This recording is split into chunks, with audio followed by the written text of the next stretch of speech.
चिड़िया और पेड़ की कहानी। बरसात के दिन आने वाले थे। चिड़िया का एक जोड़ा घोंसला बनाने के लिए पेड़ में तलाश रहा था। उड़ते उड़ते वह जोड़ एक नदी के किनारे पहुंचा। वहां पर कोई पेड़ लगे हुए थे। उन्हें वह जगह अपने लिए उपयुक्त लगी। एक पेड़ के पास जाकर वे विनती करने लगे, बरसात से पहले हमें अपना घोंसला बनाना है, कृपया करके हमारी मदद करें। अपनी टहनी पर हमें घोंसला बनाने की अनुमति दे दे। पेड़ ने उन्हें इनकार कर दिया। पेड़ के इनकार से चिड़िया के जोड़ों को बहुत बुरा लगा। जाते जाते वे बोले, इतना अहंकार अच्छा नहीं। एक दिन तुम भी टूटेगो और तुम्हारा अहंकार भी। पेड़ कुछ कह पाता उसके पहले वे उड़ गए। उड़ते उड़ते वे नदी के पास स्थित जंगल में पहुँचे और वहां एक पेड़ से घोंसले बनाने की अनुमति मांगी। पेड़ संघर्ष तैयार हो गया। चिड़िया का जोड़ा उस पेड़ पर घोंसला बनाकर खुशी खुशी रहने लगा।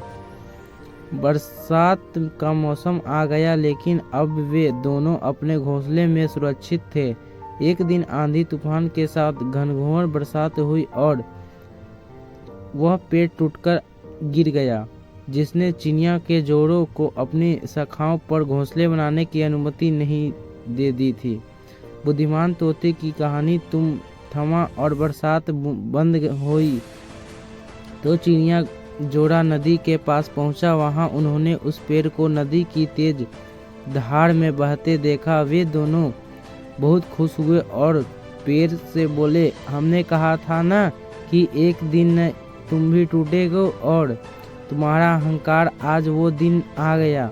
ये तुम्हारे कर्मों का फल है। पेड़ ने कहा, तुमने मुझसे गलत समझा था। मैं पहले से जानता था कि मैं टूट जाऊंगा।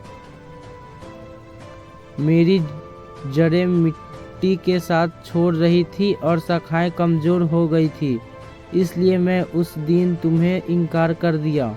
तुम मेरी शाखा पर घोंसला बनाते हुए आज जीवित न होते तो, लेकिन तुम्हें मेरी इनकार बुरी लग गया, इसके लिए क्षमा। पेड़ की बात सुनकर चिड़िया की कहानी जोड़ों को अपनी सोच पर बहुत दुख हुआ। दोस्तों, कहानी से सीख मिलती है। दोस्तों, कई बार जीवन में हम इनकार का सामना करना पड़ता है। जाहिर में इनकार सुनना किसी का पसंद नहीं। इनकार से हमारी भावना आहत हो जाती है और उस समय हम सिर्फ अपनी भावनाओं के बारे में सोचते हैं। हम खुले मन में वे विचार ही नहीं करते कि इनकार करने वाले की भी कोई मजबूरी रही होगी या उसने हमारे भले के लिए इनकार किया होगा। हमें उसे भला बुरा कहते हैं, दूसरे के सामने उसकी बुराई करते हैं।